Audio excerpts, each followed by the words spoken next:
என்ன கழிவு ஊற்றினாலும் மானம், ரோசம், சூடு, சுரணை, வெக்கம் அதெல்லாம் இருக்கணும்ல. இருந்தால் தானே அதுக்கு ஏதாவது வரும், நடவடிக்கை இருக்கும்.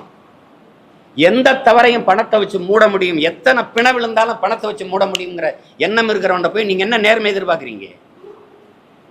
லெலின் கேட்குறாருல, பைத்தியக்காரங்கையில் நாடு இருக்குடா, அந்த பைத்தியக்காரங்கையில் நாட்டை கொடுத்த பைத்தியக்காரன் எவன்டான்னு? இந்த பைத்தியக்காரங்க தான்.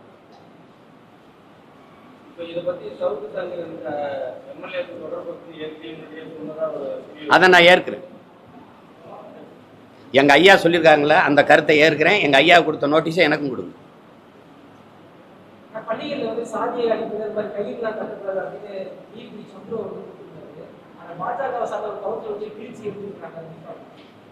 பாஜக வந்து சாதி மதமும் என்ன கண்கள்ங்குது, நாங்கள் சமூகத்தின் கொடுமையான கொடிய புண்கள்ங்கிறோம். அது ரெண்டுக்கு நிறைய தூரம், 10,000 கிலோமீட்டர் தூரம் இருக்குது. அதில் எங்கள் ஐயா சந்துரு சொல்கிற கருத்தை நான் ஒத்துக்கிறேன். சீருடைன்னு ஒன்று கொண்டு வந்தது பெருந்தலைவர் வந்து, ஏற்றதாழ்வு, ஏழை பணக்காரன், உயர்ந்தவன் தாழ்ந்தவன், சாதிய பாகுபாடு, வர்க்க வேறுபாடு இருக்கக்கூடாது, சீருடை ஒரே மாதிரி உடை உடுத்தி வரணும் அப்படின்னு கொண்டு வந்தது. உங்களுக்கு புரியுதுன்னு நினைக்கிறேன். அந்த முறையை பின்பற்றணும். நீதிமன்றங்கள், அரசு அலுவலகங்களில் சாமி படங்கள் வைக்கிறது, இது மாதிரி வைக்கிறது, இதுகளெல்லாம் தூக்கணும். பொதுத்தலம் தான் அது. உங்கள் வீட்டில் பூஜாரியில் வச்சுக்கிறீங்க, நீங்கள் எதை வேணாலும் கட்டிக்கிறீங்க. அதுக்காக நீங்கள் இந்த சாதி அடையாளத்துக்கு இதை குறிக்கும் பச்சை கயிறு, கயிறுலடா மயிறு அடையாளம் இருக்குது. என்ன அடையாளம் இருக்குது? என்ன அடையாளம் இருக்குன்னு கேட்குறேன். மொழியின் அடையாளத்தை விட உனக்கு இது பெரிய அடையாளமா? எப்போ வந்தது சாதி? எப்போ வந்தது மதம்? எது என்ன அடையாளம்?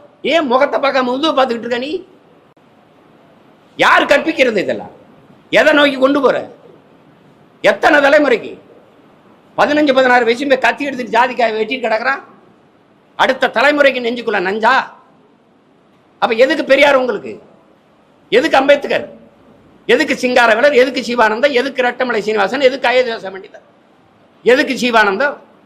எதுக்கு காமராஜர்? எதுக்கு முத்துராமலிங்கத்தூர்? எதுக்கு சாதி வேணாம்னு பேர் இத்தனை? பிறப்புக்கும் எல்லா உயிருக்கும் இந்த 2000 வருஷத்துக்கு முன்னாடி பாடினவன் பைத்தியக்காரன். அப்போ எல்லாரும் பாடி கிழிச்சு, எல்லாரும் பாடிட்டான். யார் மேல கீறினாலும் ரத்தம் ஒண்ணுதான். ஆக மொத்தம் நீ நானும் 10 மாதம். கடைசியா எங்க தாத்தனும் பாடிட்டான் பட்டுக்கோட்டை.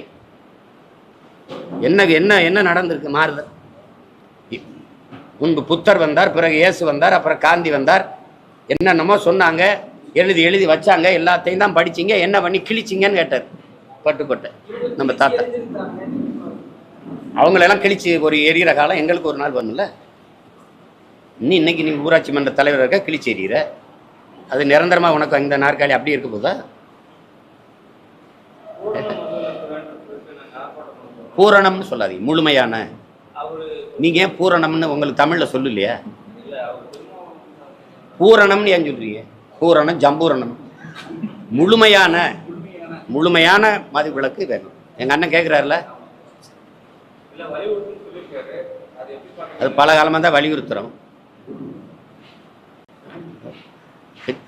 வலியுறுத்துறாரு. சாதி வாரி கணக்கெடுப்பு தான் வலியுறுத்துறோம். நாங்கள் எங்கிட்டு வலியுறுத்துறோம், அவங்க அங்கிட்டு வலியுறுத்துறோம். மத்திய அரசு எடுக்கணுமுங்க. நீதிமன்றமே சொல்லுது, உச்ச நீதி மாநில அரசு கையிலே இருக்கு, அவங்களே எடுக்கலாம். நிதிஷ்குமார் யாரை கேட்டு எடுத்தாரு? மத்திய அரசு கேட்டு எடுத்தாரு. சந்திரபாபு நாயுடு வந்தோன்னு நான் எடுக்க போறேன், மத்திய அரசு கேட்டு எடுக்க போறாரு. கடத்தி விடுறதுக்கு இப்போ இஸ்லாமிய சிறை கைதிகள் விடுதலைக்கு நம்ம நேர்கொடி கொடுத்தோம்னா ஆளுநருக்கு பரிந்துரைத்திருக்கிறோம், அவன் தான் கையெழுத்து போட மாட்டான்னு தெரியுதே. அப்புறம் நீ ஏமாத்தி விடுறதா? நாங்கள் அவர் போல நாங்கள் என்ன பண்றது? தெரிஞ்சுக்கிட்டு